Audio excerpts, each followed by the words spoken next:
You want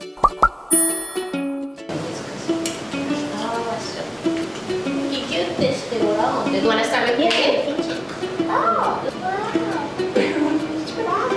Yeah, well. Lou, how are you feeling today? No? Excited? No? Angry? No? Happy? Okay. Hi, today we went in and talked to the teachers about what our kids are learning.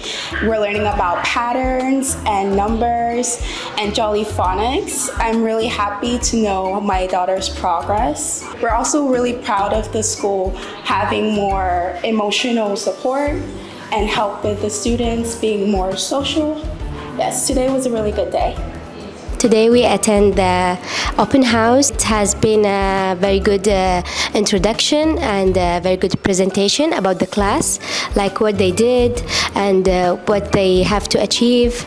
And we are happy to have Aziz at the school and supporting him in his learning and showing the experience and what he have learned, what he have accomplished in the class for like 1 month.